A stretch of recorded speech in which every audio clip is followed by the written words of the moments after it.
नमस्कार, मैं सोनल गुप्ता, सहायक आचार्य एमएसटी कॉलेज भरतपुर। आज हम हमारे इस व्याख्यान में कुछ महत्वपूर्ण प्रश्नों का अध्ययन करेंगे।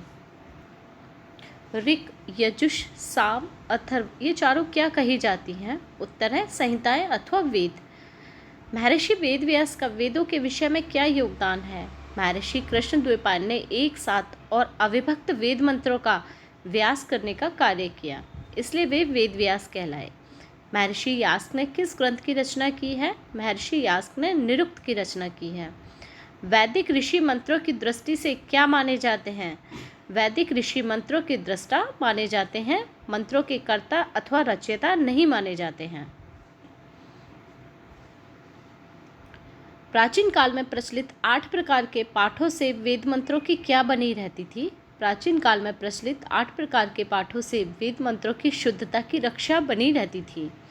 यज्ञ की अनेक प्रकार की क्रियाओं को बताने वाले वैदिक साहित्य के ग्रंथ क्या कहे जाते हैं? यज्ञ की क्रियाओं को बताने वाले ग्रंथ ब्राह्मण ग्रंथ कहे जाते हैं। होता, उद्गाता, अध्वर्यु, ब्रह्मा ये 4 कौन होते हैं? ये चारों पूर्ण वैदिक यज्ञ को संपन्न कराने वाले 4 पुरोहित अथवा पंडित होते हैं।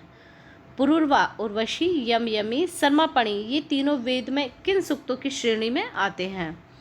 ये तीनों वेद संवाद सूक्त की श्रेणी में आते हैं।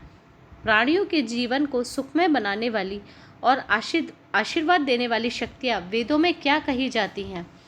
प्राणियों को आशीर्वाद देकर सुखमय बनाने वाली शक्तियाँ वेदों में देवता कही जाती हैं। ऐतरेय और शांखायन ये दोनों ब्राह्मण ग्रंथ किस वेद से संबंधित हैं? ये दोनों ब्राह्मण ग्रंथ ऋग्वेद से संबंधित हैं। उपनिषद दैवीय रहस्यों के भंडार हैं, यह वाक्य किसने कहा है?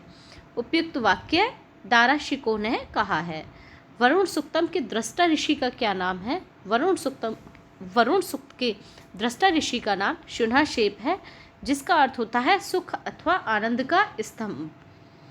संहिता, ब्राह्मण, आरण्यक, उपनिषद ये चारों किस साहित्य के अंग हैं या भाग हैं? ये चारों वैदिक साहित्य के भाग हैं। वेदों को शब्द प्रमाण नहीं मानने वाले और उनकी निंदा करने वाले क्या कहे जाते हैं? वेदों को शब्द प्रमाण नहीं मानने वाले और उनकी निंदा करने वाले नास्तिक कहे जाते हैं। वैदिक साहित्य में मंत्रों के समूह को क्या कहा जाता है?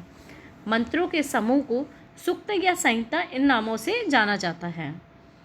गायन अथवा गीत अर्थ के लिए कौन सा वैदिक शब्द प्रचलित है? गायन अथवा गीत के लिए वैदिक साम अथवा सामंत शब्द प्रचलित है।